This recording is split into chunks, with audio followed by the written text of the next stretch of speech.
Les centres d'éducation des adultes sont des lieux où plusieurs histoires de succès et de résilience se vivent au quotidien.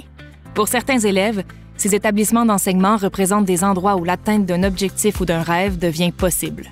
9 rapports rédigés entre 2007 et 2015 dans le cadre du programme de recherche sur la persévérance et la réussite scolaire portent sur la réalité vécue dans ces centres. Le parcours des personnes qui fréquentent les centres d'éducation des adultes diffère d'un individu à l'autre et les raisons pour lesquelles ils s'inscrivent dans ces centres sont variées.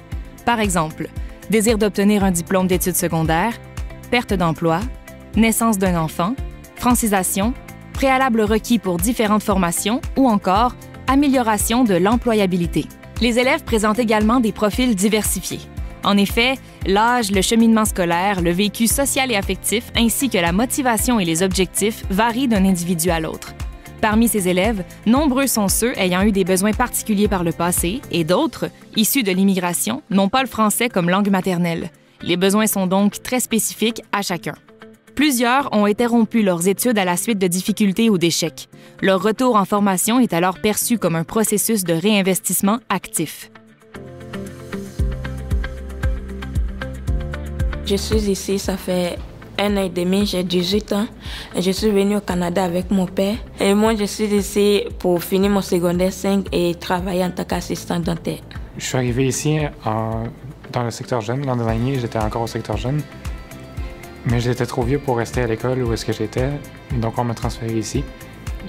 Transféré, c'est un bien grand mot. J'ai décidé de venir ici par moi-même pour finir mon secondaire et ensuite à l'université. Puis mon parcours, ça a été que j'ai été au secondaire pendant 5 ans, jusqu'à mes 18 ans. Je suis rentrée aux adultes de Québec.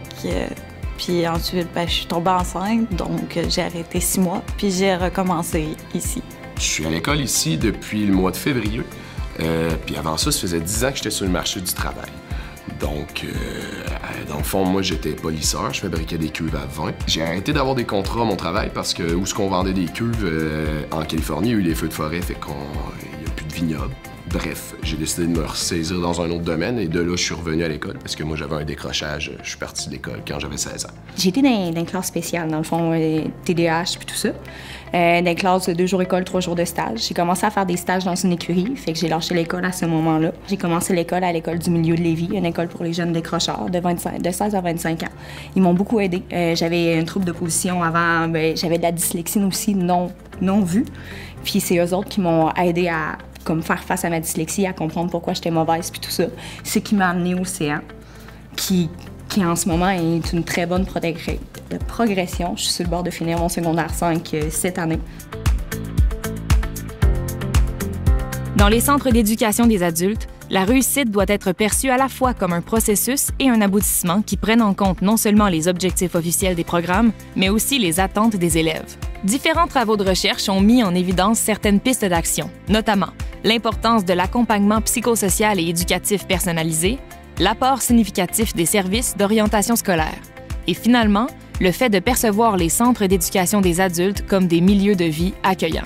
Il y a des matins que tu veux pas te lever puis tu veux pas y aller à l'école parce que tu veux profiter de tes enfants, mais je pile sur ça pour continuer parce que j'ai toujours eu un objectif dans la vie puis un rêve à réaliser. Ce que j'aime mieux, c'est que ici, on avance à notre rythme.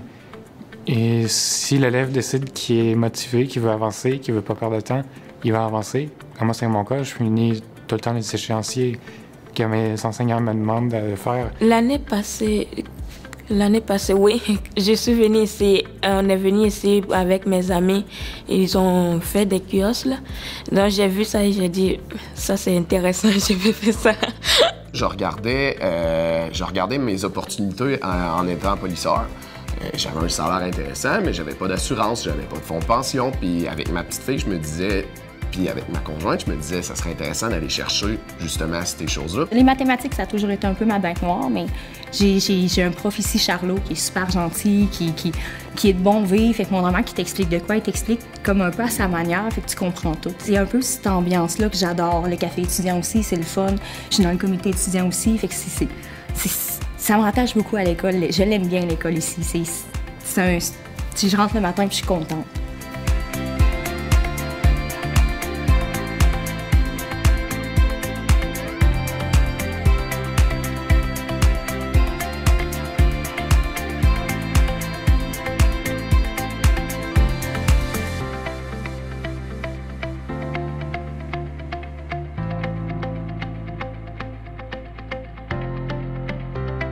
L'avantage certain, c'est que ça nous permet de gagner du temps. Gagner du temps parce qu'on partage le matériel qu'on a fait ou on bonifie à l'aide des commentaires de nos collègues le matériel qu'on a déjà fait. Ça nous permet aussi de partager nos bons coups, nos mauvais coups, de partager nos difficultés, puis de demander à nos collègues de trouver des manières de se déprendre de certaines problématiques. En fait, la CAP, ça me permet d'aller m'inspirer des autres façons de faire des enseignants. Ça fait en sorte que je suis pas toute seule avec moi-même dans mon enseignement. Ça fait en sorte que ma confiance en moi est beaucoup plus grande, puis ça fait beaucoup de bien de partager, puis de voir aussi que les autres enseignants vivent la même réalité que moi. Parce qu'on a meilleur arrimage, c'est sûr que ça a un impact sur l'élève. Puis, tu sais, veut pas, chacun dans notre coin, c'est toujours moins efficace que quand on s'en parle véritablement. Puis, comme on n'a pas tant de temps pour faire ça, bien, les CAP, c'est une fenêtre extraordinaire pour le faire, là. Fait que oui, concrètement, les élèves nous le disent aussi, là, ils ont l'impression qu'on est une équipe pour les soutenir, puis on n'est pas 1 + 1, là, tu sais, on est vraiment 2.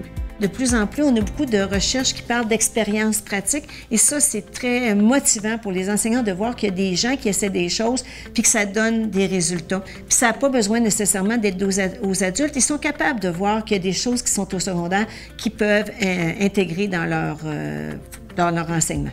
Mais j'ai trouvé qu'on allait chercher quelque chose de plus. J'ai trouvé qu'on avait un bel équilibre entre le partage, la discussion, puis d'aller chercher aussi une petite partie de théorie. Pas trop, on se lance pas dans des grands cours universitaires, mais avoir une petite lecture, une petite réflexion qui va nous amener plus loin puis qui va justement nous sortir de notre zone de confort. Donc, l'espèce d'équilibre entre la théorie puis la pratique. Aussi, dans certaines interventions, par exemple, je vais me permettre de dire, si je le sais naturellement, ce que la recherche nous dit sur tel aspect ou de poser une question qui va nous amener à faire émerger ce savoir-là. C'est d'être un leader participatif, puis de ne pas se gêner pour poser des questions, parce que quand on est direction d'école, on n'est pas à la fine pointe des connaissances des enseignants.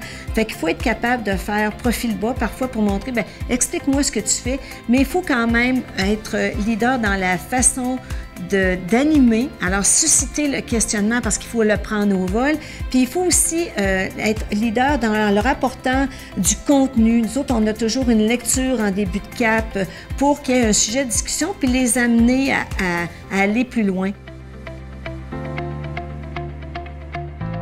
Moi, c'est le pouce, enrichissement, partage d'équipe. On construit un édifice, on construit un mur. Un partage professionnel. Avancement. Bonheur. Alors, je pense que de plus en plus, j'apprécie venir à ces rencontres de CAP avec mes enseignants. Je vois qu'ils collaborent, je vois des étincelles dans leurs yeux quand ils parlent de leur expérience. Je vois que les effets que ça a sur le cheminement, les apprentissages des élèves. Alors, j'ai l'impression qu'on est tous unis, qu'on collabore tous à la réussite de nos élèves. La formation générale des adultes vous intéresse? Vous souhaitez en apprendre davantage sur les défis relatifs à la persévérance scolaire des élèves inscrits dans les centres d'éducation des adultes? Consultez le document « Coup de pouce pour la réussite » disponible à l'adresse indiquée à l'écran. Vous y trouverez également une affiche que vous pourrez imprimer ou partager. J'ai beaucoup amélioré ici. Le mieux que j'ai trouvé, c'est le pouce en l'air. Enrichissant. Le respect. La persévérance.